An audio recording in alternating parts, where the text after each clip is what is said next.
I'm Brooklyn, and I'm about to reveal the shocking secret my family concealed from me for years. Brace yourself for the unexpected twist. Let me take you back 5 years. I'm an only child living with my parents. My dad works as a manager for a chain of home improvement stores, and he frequently switches stores, which means we move around the country quite a bit. Building and maintaining friendships tend to be quite challenging, given that we stay in one place for only a year, sometimes even less. It's even more complicated now that I'm 15. Back when I was younger, I never really complained about our frequent moves. It always felt like an exciting adventure, until I met Andrew. I encountered him on my very first day at the school I was attending, and I became instantly captivated by him. Andrew is incredibly handsome and popular. I never believed someone like him would be interested in me, but he was. We started dating, and he even gave me a ring. He's incredibly romantic, but then everything took a turn for the worse. That evening during dinner, my dad broke the news that we were relocating once more. We had just one more week in this town before moving over 100 miles away. It was a distance so great that I wouldn't be able to see Andrew anymore. I couldn't bear it. My heart shattered. I had finally discovered a place where I genuinely wanted to live, and now I had to leave. No way. I was vehemently opposed to it. I told my parents that I was staying put and that they would have to move without me. I didn't anticipate my dad's reaction. He didn't get angry. He simply informed me that I had no choice and had to follow his decision. It felt so cruel, but I had reached my breaking point. I picked up my plate and threw it in his direction. I'm usually a calm person, but my anger had been festering for a long time, not just because of our constant relocations, but due to a multitude of other issues. My family just never bothered to understand or listen to me. When I threw that plate, Dad managed to dodge it, but it slammed into the apartment wall with such force that it shattered. The anger inside me surged, and I impulsively grabbed more plates and launched them. I couldn't seem to stop myself. I yelled at him too. My mom started crying and pleaded with me to calm down, fearing that I was frightening the neighbors. My anger was consuming me, and I was beyond reason. She grabbed a brush and a dustpan to clean up the shattered glass, but her hands were trembling so much that she accidentally cut herself on a piece of broken glass. Blood was everywhere, and I felt an overwhelming sense of guilt and distress. I had never wanted my mother to get hurt. Then I noticed something outside, flashing blue lights. It was the police. I couldn't believe someone had called them. Fear took over, and my dad opened the door to let 2 cops inside. I became even more upset. Despite feeling distant from my parents, I never wanted to cause them harm. I talked to the police, apologized profusely, took full responsibility, and promised I would never behave like that again. The police seemed to accept my explanation and decided to let us go. However, as they were leaving, one of the officers mentioned needing to fill out some paperwork before departing. My dad, surprisingly, offered fake names, not just for himself but for my mom and me too.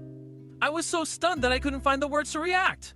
When the police left, I stood there in silence, surrounded by the food splattered on the walls from my outburst, while Mom quietly cried. I expected my dad to turn and explain why he had lied to the police, but he didn't. He calmly instructed me to pack my bags, and we ended up moving that very night. I wanted to ask him what was happening, but he covered my mouth with his hand, silencing me. I had no choice but to run to my room in tears, wondering about the mysteries surrounding our sudden departure.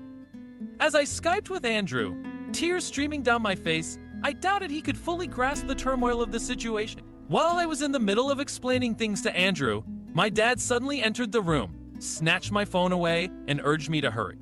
I couldn't fathom how unreasonable he was being. 2 hours later, we were driving through the dark towards the new town where my dad was going to work. The entire ride was filled with an eerie silence, and I couldn't wrap my head around what was unfolding. Why had my dad provided the police with false names? And why were we moving so hastily? Upon reaching the town, I discovered that we were going to be staying in a rundown motel because our new apartment wasn't ready yet. When we arrived, I stormed out of the motel room, informing my parents that I was going for a walk. I needed some distance. I didn't want to talk to them at that moment. I wandered aimlessly through the unfamiliar streets, eventually calling Andrew and calmly recounting the bizarre events. He listened intently and believed my outlandish tale. He began speculating about why my parents might have lied about their identities.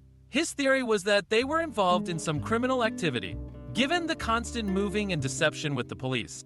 It sounded plausible. With the desire to be with Andrew and escape this confusion, I contemplated running away, but my lack of funds made it impossible. Then Andrew had an idea. He suggested that I speak to the police myself. I didn't want to do it over the phone, so I headed to the police station. My nerves were on edge as I approached the desk. The man there initially doubted my story. I could see the skepticism in his eyes. Despite his reluctance, he wrote down my account, and I pleaded with him to believe me and pass the information on to the officers who had been at our old apartment earlier that night.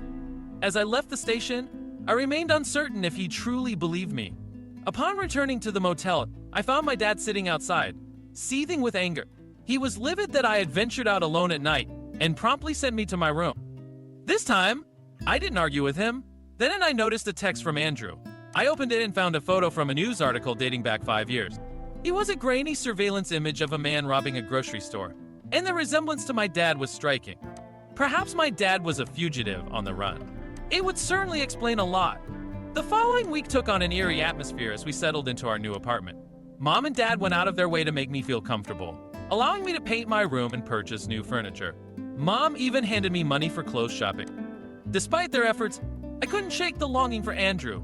I had made up my mind that as soon as I turned 18, I would move to be with him. My new school seemed okay, but I had grown so accustomed to starting over that it didn't faze me much.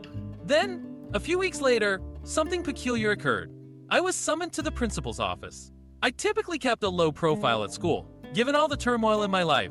Getting into trouble at school was the last thing I needed, so I felt a sense of worry as I made my way there.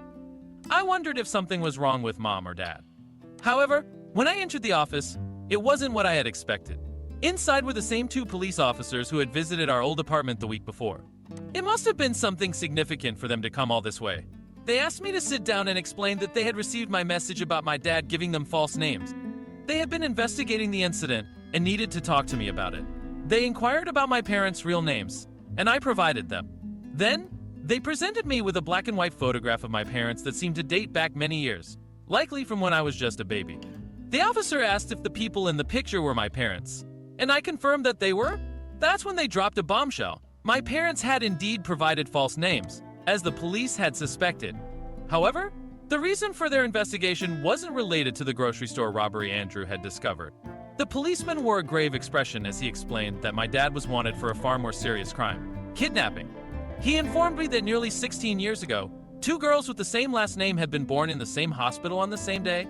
Somehow, there had been a mix-up at the hospital, leading both families to take home the wrong babies.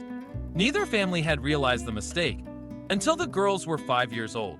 One of the girls had fallen ill and needed to have her blood drawn at the hospital. It was during this medical examination that they discovered she wasn't biologically related to her parents. The police got involved, traced down the other family, and informed them that the child they were raising wasn't their biological daughter. They were told they needed to meet the girl's real parents and make a decision about what to do. However, the parents panicked, fled, and had been on the run ever since. The officer told me that the girl whose parents had run away was me. He claimed that my parents weren't my real parents. I couldn't believe it. It had to be some kind of sick joke. He was lying. My mom and dad were my mom and dad. I was sure of it. I shouted at the policeman, accusing him of lying. He attempted to calm me down and get me to sit back, but I refused to listen. I ran out of school and hurried back to our apartment. When I arrived home, I was utterly drained. My dad was there, visibly concerned about my well-being. He asked me what was wrong, and after catching my breath, I recounted what the officer had told me.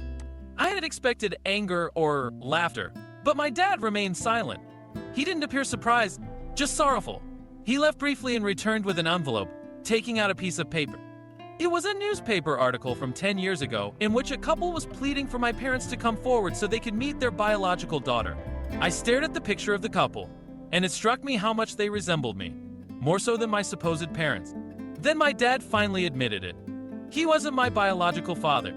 I was left in shock.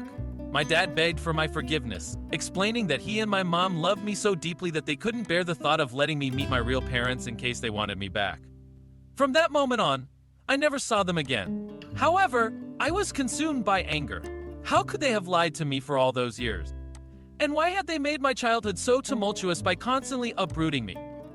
I told the police that I didn't want to stay with them any longer, and they placed me in a foster home closer to where Andrew lived.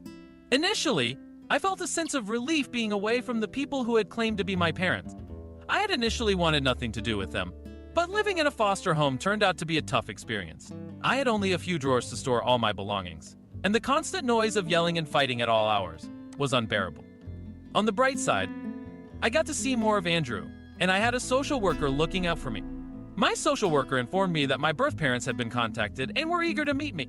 I eagerly seized the opportunity. The following week, I took a train to another city and met my birth parents at a coffee shop. It was incredibly awkward at first. None of us knew quite what to say. However, as time passed, it became easier. I realized just how much I resembled my father and sounded like my mother. It was a surreal experience. We talked about our lives, and they shared how they had spent years searching for me. Then I met Lucy, the baby I had been accidentally switched with, who was almost 16 like me. It was a peculiar encounter. She looked so much like my birth parents, confirming her biological connection to them. When I returned to my foster home, my mind was overwhelmed with thoughts. I struggled to make sense of it all. Lucy and I exchanged texts frequently. She was the only person who truly understood the mix of emotions I was going through. That was 5 years ago, and now I live with Andrew in our own apartment. I maintain contact with both my birth parents and the parents who raised me, the ones I still call mom and dad. I've finally forgiven them for the years of deception. I've come to understand that they were simply afraid of losing me, and that fear led them down a path of lies and secrecy.